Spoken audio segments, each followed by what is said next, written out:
Subject Hindi में lesson 1 आज का लेसन अनिवार्य संस्कृत का उच्चारण वाचन लेखन ये पढ़ा रहे हैं। इसमें सब कुछ इम्पोर्टेंट है।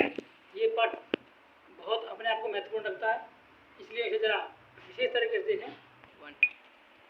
सबसे पहले आता है इसमें हंसपद या काकपद किसे कहते हैं, उदाहरण सहित स्पष्ट कीजिए। वाक्य रचना करते समय जब कोई शब्द या वाक्य छूट जाता है तो छूटे हुए स्थान पर हंसपद चिन्ह लगाकर ऊपर वह शब्द लिख दिया जाता है। इसे हंसपद या काकपद कहते हैं।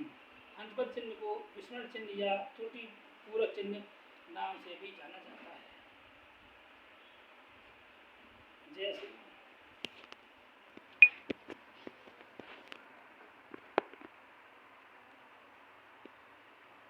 जैसी शाखा से कवि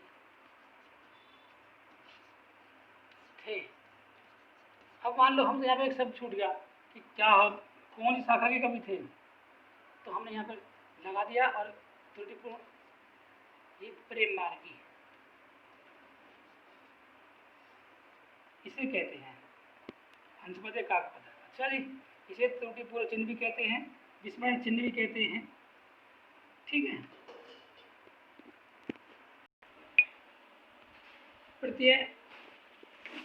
प्रत्यय किसे कहते हैं, ये लगाकर दो शब्द लिखिए। प्रत्यय शब्द दो शब्दों से मिलकर बना है, प्रति जमा अय। प्रति का अर्थ साथ में, अय का अर्थ चलने वाला। संक्षेप में हम कह सकते हैं कि जो शब्दांश शब्दों के अंत में जुड़कर विशेषता या परिवर्तन ला देते हैं प्रत्यय कहते हैं। इस प्रकार प्रत्यय की परिभाषा होती है शब्दों के साथ में चलने वाला या लगने वाला शब्दांश प्रत्यय कहलाता है। संक्षेप में प्रतीयते विधीयते इति प्रत्यय। इसका अर्थ है जिस शब्दांश का शब्द अथवा धातु में विधान किया जाए वह प्रत्यय कहलाता है। ये प्रत्यय लगाकर दो शब्द पठनीय एवं गमनीय हैं। अब हम बता रहे हैं, ये हमने जो पेपर दिया था अपने गोचारों में ये प्रश्न दिए थे। अब है आशु शब्द के 4 पर्यायवाची शब्द लिखो। ये भी दिया था हमने, प्रत्यय किसे कहते हैं ये लगाकर, तो ये भी था हमारा अशु शब्द के 4 पर्यायवाची शब्द लिखो। अशु शब्द के 4 पर्यायवाची शब्द हैं घोड़ा, है, तुरंग, वाजी।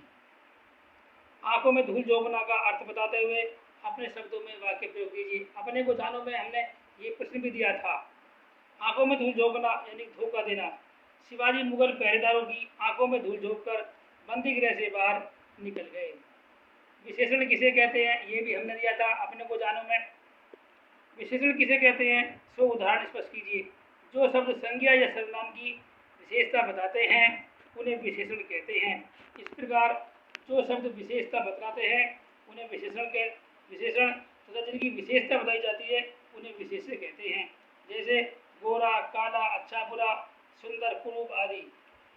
उदाहरण आसमान का रंग नीला है, इसमें नीला विशेषण है तथा आसमान विशेष्य है, क्योंकि ये जो रंग बता रहा है वो आसमान का ही तो है, तो जो आसमान का है तो आसमान विशेष्य हो गया, और रंग जो कैसा है वो नीला, वो विशेषण हो गया। गीता एक अच्छी लड़की है, इसमें अच्छा विशेषण है तथा गीता विशेष्य है, क्योंकि विशेषता किसकी बताई जा रही है गीता की, तो गीता विशेष्य हो गया। शुद्ध कीजिए, उसने 5 कचौड़ी खाई। ये हमने अपने को जानों में भी दिया था, ये 2017 में भी एग्जाम में आया था, 2013 में भी आया था।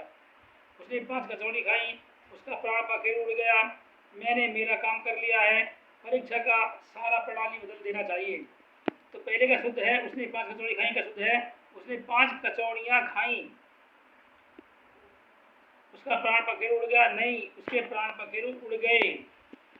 मैंने मेरा काम कर लिया है, इसका शुद्ध है मैंने अपना काम कर लिया है। परीक्षा का सारा प्रणाली बदल देना चाहिए, इसका उत्तर बैठेगा परीक्षा की संपूर्ण प्रणाली बदल देनी चाहिए। जो शब्दांश किसी शब्द के आरंभ में जुड़कर उसके अर्थ विशेषता में परिवर्तन लाते हैं उन्हें क्या कहते हैं। जो शब्दांश किसी शब्द के आरंभ में जुड़कर उसके अर्थ विशेषता में परिवर्तन लाते हैं उन्हें उपसर्ग कहते हैं। उपसर्ग की परिभाषा भी आ सकती है उपसर्ग की, प्रत्यय की। तो जो शब्दांश किसी शब्द के आरंभ में जोड़कर उसके अर्थ विशेषता में परिवर्तन लाते हैं, उन्हें उपसर्ग कहते हैं। अक्षर का अर्थ बताइए। अक्षर शब्द का अर्थ है जो न घट सके न नष्ट हो सके। वर्ण के लिए भी अक्षर का प्रयोग किया जाता रहा। सामान्य लोग लिपि संकेतों द्वारा व्यक्त वर्णों के लिए भी अक्षर शब्द का प्रयोग करते हैं। भाषा के वैज्ञानिक अध्ययन ने अक्षर को अंग्रेजी सिलेबस का अर्थ प्रदान कर दिया है, जिसमें स्वर तथा व्यंजन अनुस्वार सहित स्वर या व्यंजन ध्वनियाँ सम्मिलित मानी जाती हैं। एक ही आघात या बल में बोली जाने वाली ध्वनि या ध्वनि समुदाय की इकाई को अक्षर कहा जाता है। पूर्ण विराम चिन्ह को उदाहरण से स्पष्ट कीजिए। पूर्ण विराम का अर्थ है पूरी तरह से विराम देना, अर्थात जब वाक्य पूर्णतः अपना अर्थ स्पष्ट कर देता है तो पूर्ण विराम का प्रयोग होता है, या जिस चिन्ह के प्रयोग करने से वाक्य में पूर्ण हो जाने का ज्ञान होता है उसे पूर्ण विराम कहते हैं। अंग्रेजी में इसे फुल स्टॉप कहते हैं।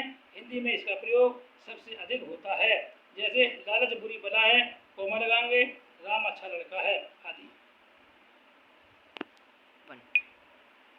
अब प्रश्न बनता है, अंधे की लाठी होने का अर्थ बताते हुए अपने शब्दों में प्रयोग कीजिए। अंधे की लाठी एकमात्र सहारा या बेसहारे का सहारा। वाक्य प्रयोग, माता पिता की मृत्यु के बाद गौरव अपनी बहन के लिए अंधे की लाठी साबित हुआ। स्वर के कितने भेद होते हैं आपको बताइए। स्वर के 3 भेद होते हैं। उदात्त, उदात्त का मतलब उच्चैर उदात्त है। जिन वर्णों का उच्चारण नियत स्थान के ऊर्ध्व भाग से होता है वे उदात्त स्वर कहलाते हैं। अनुदात्त, विचरण जिन वर्णों का उच्चारण नियत स्थान के अधो भाग से होता है वे अनुदात्त स्वर कहलाते हैं। स्वरित समाहार, जिन वर्णों का उच्चारण नियत स्थान के मध्य भाग से होता है वे स्वरित स्वर कहलाते हैं। ये उदात्त तथा अनुदात्त दोनों का मिश्रण होते हैं। स्पर्श व्यंजन किसे कहते हैं उदाहरण सहित बताइए। जिन व्यंजनों के उच्चारण के समय जीभ मुख के अलग अलग स्थानों को स्पर्श करती है उन्हें स्पर्श व्यंजन कहते हैं। जैसे कैसे